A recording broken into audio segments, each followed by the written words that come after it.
Washburn was the perfect fit for me. The size of the school, the quality of education, and the faculty were ideal. When I graduated, I felt I was prepared to make the next move. Dr. Garland has conducted research at the National Eye Institute, National Institute of Health, and received awards for her research on the human lens and cataracts. She then switched her research focus to macular degeneration at the University of Pennsylvania School of Medicine and Harvard Medical School.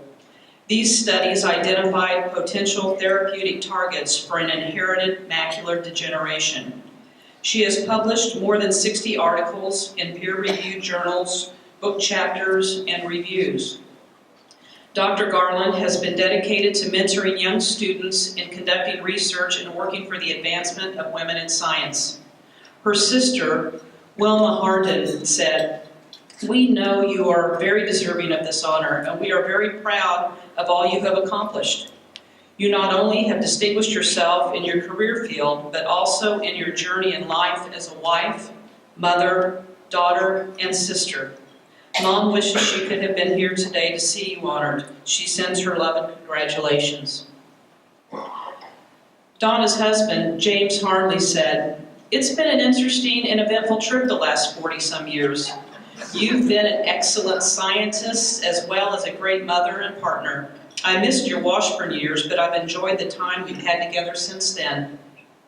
On behalf of the Washburn Alumni Association and College of Arts and Sciences, we are pleased to honor Donna Garland as a Washburn Alumni Fellow. Donna? I want to begin by thanking Susan Foley, because I know she was instrumental in me receiving this award.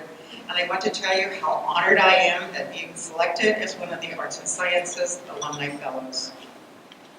My 4 years at Washburn were some of the best of my life. The faculty I had was uniformly superb. Alpha Phi was my home, my family away from home, and I got to be involved in many of the campus organizations. One year I was president of NENOSO.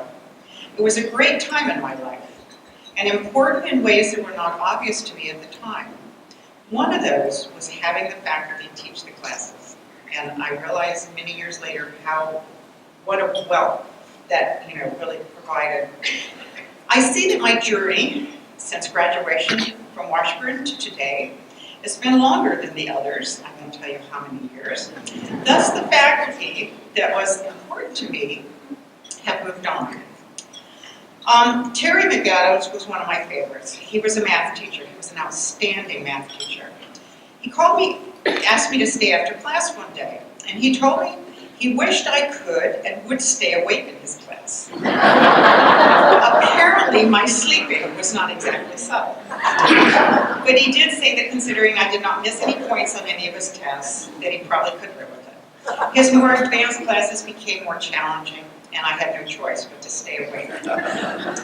Now, Ms. Hawker saved my life. I tried to take my swimming final with a terrible case of mono, and I went under.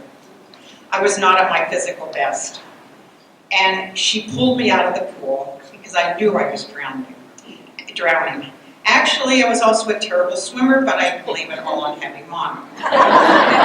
So as a student, I worked in the chemistry department and benefited greatly from all of the mentoring that I received from the chemistry faculty.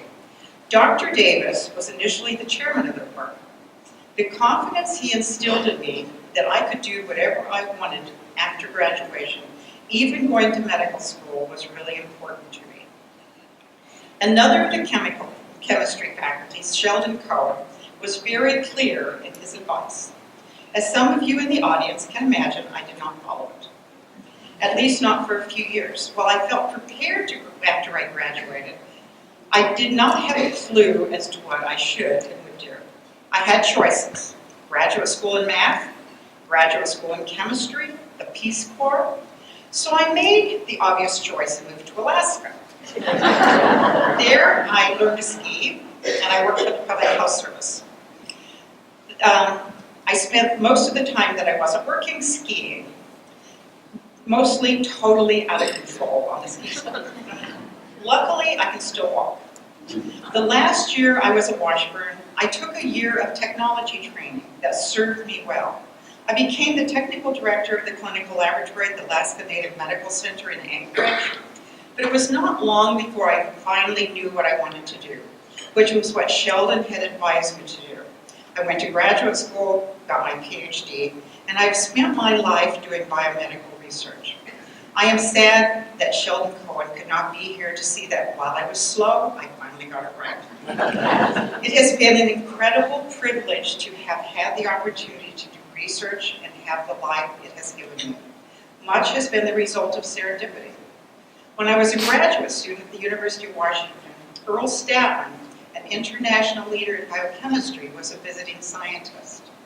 I might point out he was also a contemporary and friend of Earl Sutherland, who most of you probably know, was a Washburn graduate that won the Nobel Prize. Earl Statman also had a couple Nobel Prize winners come out of his lab. They were there right before I joined Earl's lab.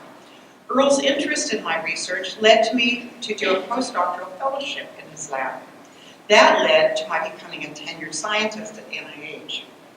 And the privilege of having my own research group and doing research at the NIH is one of the opportunities I most value.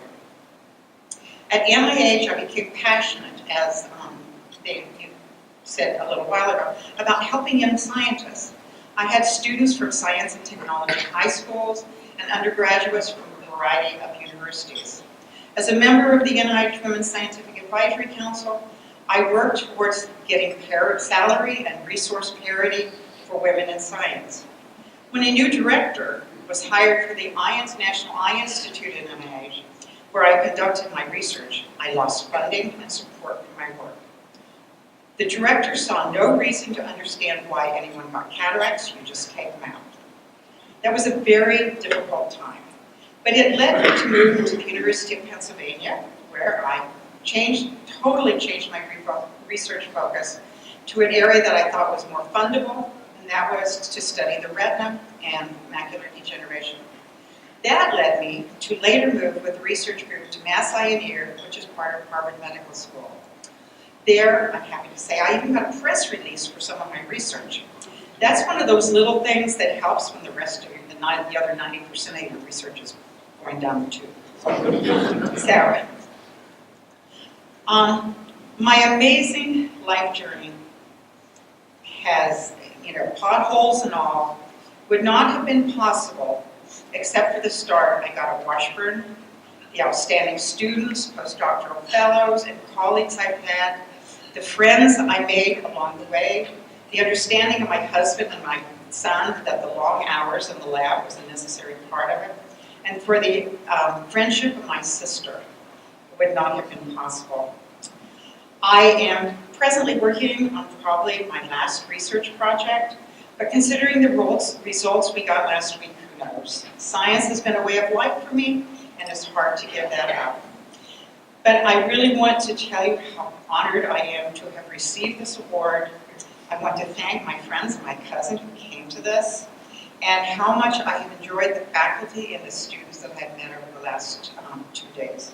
Thank you again very much.